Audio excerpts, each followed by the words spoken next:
Cantlay comes up clutch to beat DeChambeau in playoff at BMWPatrick Cantlay had enough on his hands to keep his attention Sunday as he was locked in an epic battle with Bryson DeChambeau, a compelling contrast of styles and personalities Sunday in the BMW ChampionshipEven, so he couldn't ignore what fans shouted from behind the ropes Sunday at Caves Valley, Paddy Ice.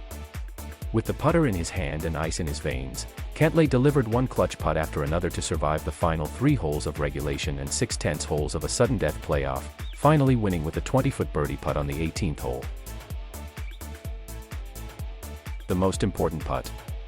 It was hard to tell. He closed out his 6-under 66 with an 8-foot PAR putt on the 16th, an 8-foot bogey putt on the 17th after a tee shot into the water, and a 20-foot birdie on the 18th to force a playoff. Twice on the 18th in the playoff, where DeChambeau had a 30-yard advantage off the tee, Cantlay made PAR putts from 6 feet and 7 feet. The most important putt was the last one, but they all mattered, I guess, the same, Cantlay said. I needed all of them. DeChambeau, who also closed with a 66, can pick just as many that cost him. His week featured a missed 6-footer on the 18th for a chance at 59 on Friday. And in the final round, he missed a 12-foot birdie to win in regulation, 3 more birdie putts in the playoff, and then his final putt to send the Great Theater into another amazing scene.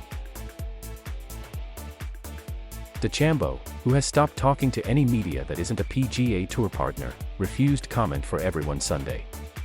He became the first player in PGA Tour history to post 261 without taking home a trophy. Cantlay received 2 trophies, one from the BMW Championship, the other from the century-old Western Golf Association, and plenty of other perks for his PGA Tour leading 3rd victory of the season and 5th overall. He moved to number 1 in the FedEx Cup, news he met by saying, "I know.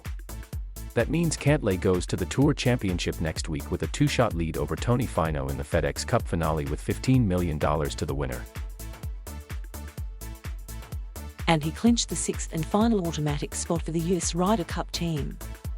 Steve Stricker has 6 captain's picks, and there was no way he was going to leave Paddy Ice off the team regardless of the outcome. That's the first time I've heard it. But I got it all week, Cantlay said about his nickname. There was maybe 1 or 2 guys that followed me around all 4 days, and they just every hole was screaming it. These were some of the most supportive, loudest fans I've ever experienced. They were treated to an amazing show. DeChambeau was smashing away, using his length to set up birdies. Cantlay never flinched, relying on a classic game with no apparent weakness. He laid up on par 5s he could reach if the risk wasn't worth it, relying on his wedge and, of course, his putter. The PGA Tour said it was the best statistical performance putting in a tournament since the strokes gained category became available in 2004. DeChambeau had his moments. Driving into the stream down the left side of the 18th fairway on the 4th extra hole, he took a penalty drop and hammered wedge to 4 feet to save par. He looked like a winner, again, with a wedge to 6 feet on the par 3 17th on the 5th playoff hole, only for Cantlay to coolly hit 8 iron to 2 feet. As if the final round wasn't entertaining enough, there were a few testy moments between the only 2 players who'd had a chance to win all day. DeChambeau was rolling his eyes when Cantlay marked instead of 2-foot par putts on the front 9. Cantlay was walking up the 14th fairway as DeChambeau prepared to hit his approach when DeChambeau backed off and asked him to stop walking. We had just been told by the rules officials to kind of speed up, and I'm not always the fastest walker, so I was trying to get ahead and do my part, Cantlay said. No big deal. More problematic for DeChambeau was failing to make putts. DeChambeau looked to be a winner long before he prematurely tipped his cap to the gallery walking up to the 18th green in regulation. He holed a 12-foot birdie putt on the par 5 16th hole, striking a pose of head bowed with arm extended in a clenched fist. That gave him a 1-shot lead, and Cantlay still faced an 8-foot par putt. He made that a sign of what was to come. Cantlay's tee shot on the par 3 17th bounced short and to the right with just enough momentum to roll onto the rock framing the pond and drop into the water. Tournament over. Not quite. Cantlay hit a lob wedge from 100 yards in the drop area to 8 feet. DeChambeau hit a port chip from the rough to 12 feet and 2-putted for bogey, and Cantlay came up clutch again to make his putt and stay a 1 shot behind. I got to thinking, let's try and make 4 here and at least not take all the pressure off of him.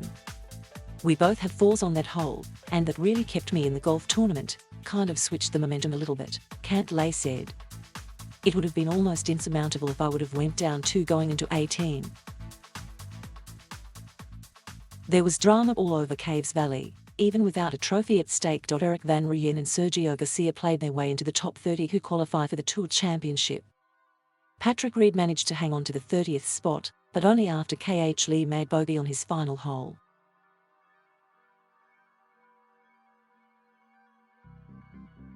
Thank you for watching. Please subscribe